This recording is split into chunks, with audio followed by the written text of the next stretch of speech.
Andy Staples covers college football for The Athletic. And before we get to the potential for a playoff here, Andy, let me ask you about these quarterbacks. The biggest question mark you have with the quarterbacks is attached to who? Trey Lance, sample size. And that's really it, because he's got everything else. I mean, he's got everything you want in terms of size, speed, arm strength, football IQ, all that stuff. But he's played one season in the FCS as a starter. And that's the issue. You say Mac Jones has only played one season as a starter, and Justin Fields played one and then an abbreviated season, but they were playing in the SEC and the Big Ten. Justin Fields or Trey Lance was playing in the FCS. So that's really the big question. And the thing I would want out of the team that drafts Trey Lance is give him a chance to learn, give him kind of the Pat Mahomes redshirt treatment. And, if that's the 49ers, you can probably do that with Garoppolo. But, I'm in the camp that says that Kyle Shanahan is looking at Mac Jones and going, oh, here's a guy who played in basically an NFL offense last year under Steve Sarkisian. He'll throw the ball where I want him to throw the ball. And I like that. So I see that. It's the Falcons at 4 that intrigue me. Like, if they're going to take a quarterback, or if they're going to trade that spot to somebody who's going to take a quarterback, I think that makes it more interesting. I would love to see Justin Fields go to the Falcons. I would love to see a guy from Atlanta be the Falcons. I mean, he would be an icon in Atlanta if he leads them to a Super Bowl. Well, they loved him so much in Georgia, they let him transfer to Ohio State. So Arthur Blank had nothing to do with that, Dan. Arthur Blank did not make Justin Fields go in on that fake punt. Give me the quarterback, though, to keep an eye on with all the quarterbacks that you looked at this past year. I'm intrigued about Kellen Mond and what NFL teams think of him, because this is a guy who's athletic. He's got a good arm. He got better every year at Texas A&M.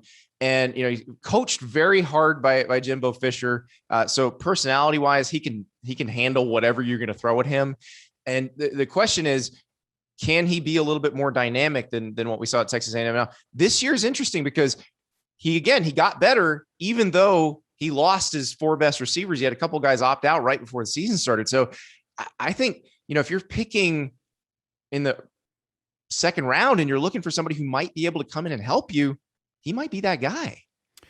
All right, let's recap what you and Stuart Mandel were tweeting. FBS commissioners considering expanding the college football playoff from 4 schools up to double-digit teams, with the quote from a source, I sense 12 teams is building support. How far down the road are we on this? They've been talking about this for a little while. I mean, this discussion actually started following the 2018 season. And if you remember the final college football playoff rankings in that season, that's the one to remember. Ohio State didn't get in. Notre Dame got in. And so that knocked out another BCS or Power 5 conference. And Ohio State not only didn't get in, they finished in the final rankings behind Georgia, which had just lost the SEC championship game. There's that fake pun again. Sorry, Georgia fans. But that was when people looked at it and said, "What? Wait, what's going on here? Are we the Big Ten, the most powerful or second most powerful conference in college football? Are we going to be shut out of this thing multiple times?" Because remember, they didn't get in 17. They didn't get in 18. Their champion didn't get in 16, but Ohio State did. So you got that. Then you got the Pac-12, which hasn't gotten in since 16. You got the Big 12, which was the original, existential crisis. We didn't get in the playoff. And people are just thinking about this and going, wait a second. Why are we in a system where we can just be knocked out in September, October, when we can have a system where everybody plays and we keep everybody engaged and somebody from every league is getting in? And I also look at it when somebody says, well, it renders the regular season meaningless. And I said, no, it doesn't. Now it means more teams. Well, the importance of the regular season, if you say 12 teams are going to make the playoffs, if I make it now 20 schools are involved in those with the chance to be in the 12-team playoffs.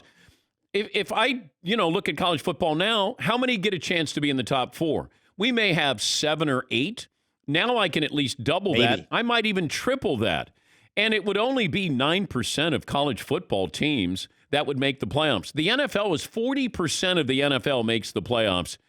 College football, the bowl games will mean something now.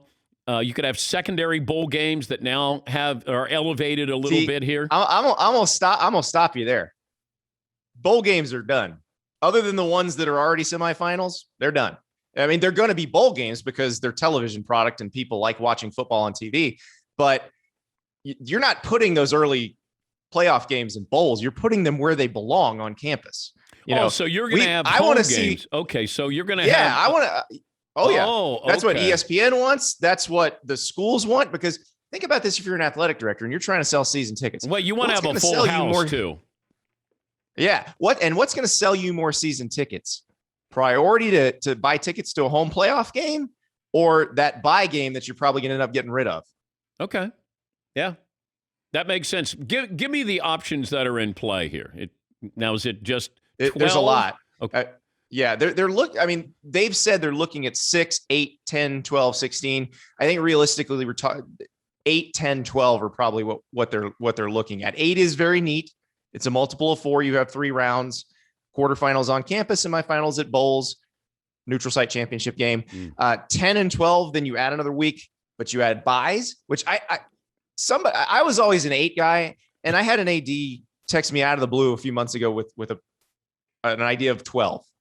And I was like, why? That seems like too many. And this person's like, no, you're protecting the regular season by putting in the buys and by putting in the hosting. So, it matters if you're 1 through 4 because you get a bye. It matters if you're 5 through 8 because you host the game. It matters if you're 9 through 12 because you either get in or you don't. That's a lot more engaged fan bases and engaged teams, because one of the big arguments is if you do this, does it nullify the conference championship games? Well, let's look at what would happen. So the Pac-12 conference championship game, which is not really relevant most years, like last year, USC and Oregon, they're playing for a championship and a trip to whatever, but this time it'd be for a playoff appearance. So that is a huge game. I mean, that has stakes. Everybody wants to watch that because the team that's going to play them wants to see who they're going to play. And then the SEC championship game. Okay, I don't know if Alabama had much motivation because if they lost, they might still be in the top 4. But for Florida, if they win, they would have gone into the top 4. So they not only would have gotten a bye, they would have gotten a home game. So there's motivation there. Are you looking at the Power 5 conferences will get automatic entry here? I would think so. And I would think you can't do this without, if you're going to 10 or 12, you got to give an auto bid to the highest ranked group of 5 champion, to the Cincinnati or the UCF or the Boise State or whoever that is, because that's just good for business. That's a lot of fan bases that stay more interested in the sport, who don't feel like they're completely shut out of the race for the championship. Now, do those teams have a chance to win the championship? Would they win potentially 4 games in a playoff and win? Probably not. But I guarantee you the first time one of them wins a game, this becomes the most beloved sporting event in America. How soon can this happen? So the soonest it could probably happen would be going into the 2023 season. The contract as currently constituted runs through the end of the 25 season. But the rotation of the bowls where you have, Rose and Sugar or a semi, and then Fiesta and Peach or a semi, that starts again in 2023. So you could rip some stuff up and do it then. That would be the earliest. Good stuff. Hey, thanks for giving me some content today. This is great. What do you got next week? We appreciate it too. Thank you, commissioners, because we were getting bored. Yeah. Thank you, Andy. Great to talk to you, buddy. Andy Staples covers college football for The Athletic.